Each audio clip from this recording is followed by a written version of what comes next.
السلام عليكم بابا. وعليكم السلام. انا اروح اسافر واحد شهر لندن، سوي نظيف في جاردن كلين، سوي نظيف. اوكي زين بابا، اليوم يجي فاميلي مالنا من انديا بابا. ما شاء الله ما شاء الله، مبروك مبروك، دير بالك. اوكي مشكور بابا. اما اما అమ్మా అమ్మా ఏంట్రా తొందరగా రెడీ అవుతున్నావు? మీ భార్య వస్తుందనా లేక మీ ముద్దుల కూతురు వస్తుందనా ఈ ఆడావుడి అంతా? అమ్మా ఇద్దరు వస్తున్నారు, కానీ నిజం చెప్పాలంటే నా ముద్దుల కూతుర్ని ఎప్పుడెప్పుడు ఎత్తుకొని ముద్దాడాలని ఆతృతగా ఉందమ్మా. అమ్మా సరే అమ్మా, ఎయిర్పోర్ట్ కు వెళ్ళదు, టైం అయిపోయింది. ఓకే.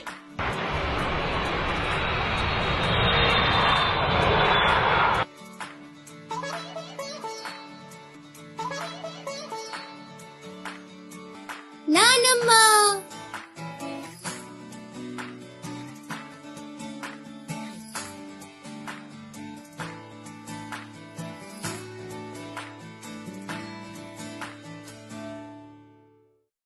ఏంట్రా అలా ఉన్నావు? బొమ్మ కూడా నీ చేతిలోనే ఉంది. ఏంటి పాపకి ఇవ్వలేదా నువ్వు? ఎయిర్పోర్ట్ లో ఇచ్చానమ్మా, కానీ ఎందుకో నేనంటే అసలు ఇష్టం లేనట్లుగా ప్రవర్తిస్తోందమ్మా. చాలా రోజుల తర్వాత చూస్తుంది కదరా. ఒక 2 రోజులు పోయిందంటే అదే సర్దుకుంటుంది.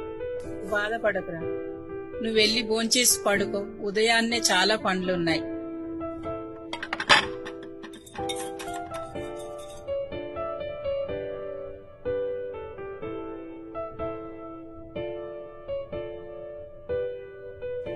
ఛీ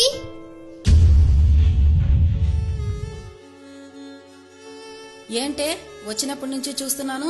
ఇండియాలో ఉన్నప్పుడేమో డాడీ డాడీ అని కలవరించేదానివి, ఇప్పుడేమో ఆయన కళ్ళెదురుగా ఉన్నా చూడడం లేదు. ఏంటే నీ అల్లరి?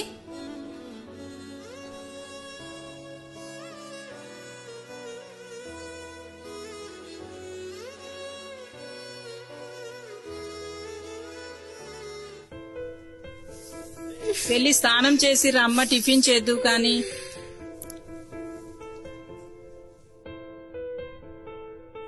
ఎందుకమ్మా ఎందుకు? మీ నానంటే అంత దూరంగా వెళ్ళిపోతున్నావు, మాట్లాడడం లేదు. ఏమైందమ్మా, నాతో చెప్పవా నాన్న? అటు చూడు నానమ్మ, నేనంత చిన్న పాపగా ఉన్నప్పుడు మా నాన్న నన్ను ఇండియాలో వదిలేసి వచ్చేసాటి దగ్గర కోయిట్కి.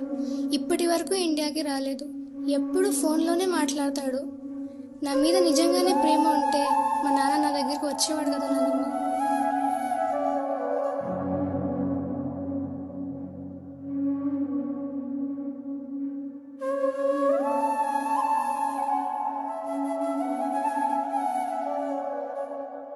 పిచ్చిదానా, అదా నీ బాధ? ఆ ఫోటో చూపించావే, అంత చిన్న పాపగా ఉన్నప్పుడు మీ తాతగారు చనిపోయారు. అప్పుడు నేను కుటుంబ పోషణ భారమై కువైట్ కు వచ్చాను. ఇప్పుడు నేను సంపాదించింది సరిపోక నాన్నని కూడా కువైట్ కి రప్పించాను. మేమిద్దరం ఒకే ఇంట్లో పనిచేస్తున్నాం. మా కపిల్ చాలా మంచివాడు. మమ్మల్ని తన సొంత బిడ్డలుగా చూసుకుంటాడు. ఒక 4 సంవత్సరాలు బాగా కష్టపడి సంపాదించి ఇండియాకి వెళ్లి సెటిల్ అయిపోదాం అనుకున్నాం. కానీ ఆ 4 సంవత్సరాల్లో బాధ్యతలు పెరుగుతున్నాయే కానీ తరగడం లేదు. మళ్ళీ ఇంకో 4 సంవత్సరాలు అనుకుంటాం, ఇంకో 4 సంవత్సరాలు అనుకుంటాం, కానీ జీవితం అంతా ఇక్కడే గడిచిపోతుంది. మీ డాడీ ఎలాగైనా నిన్ను ఉన్నతమైన చదువులు చదివించాలని, ఒక డాక్టర్ని చేయాలని ఎప్పుడూ చెప్తూ ఉంటాడమ్మా. మీ డాడీ ఇప్పుడు కూడా నీ గురించి ఆలోచించే నిన్ను కువైట్కి పిలిపించుకున్నాడు. నువ్వంటే ప్రాణం అమ్మా మీ డాడీకి. ఇన్నాళ్ళు నా డాడీ కోసం నేను పడ్డ ఆరాటం, ప్రేమ, నా డాడీకి నా మీద అంతే ప్రేమ ఉందో లేదో చూడాలనుకుంటున్నాను, అంతేగాని బాధ పెట్టాలని కాదు నానమ్మ. ఇప్పుడే వెళ్ళి డాడీతో మాట్లాడతాను నానమ్మ. అమ్మా, నానేడి? అక్కడే ఎక్కడో ఉంటారు చూడమ్మా.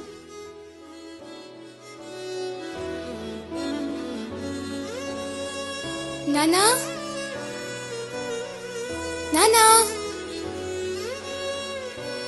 నానా.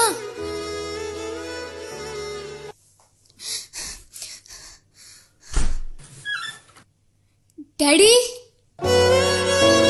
అమ్మా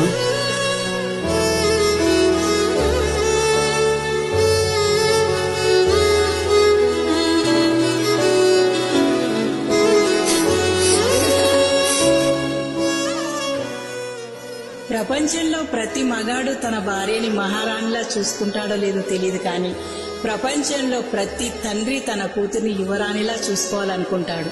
తమ బిడ్డల భవిష్యత్ కోసం కువైట్లో కష్టపడుతున్న ప్రతి ఒక్క తండ్రికి ఈ సినిమా అంకితం.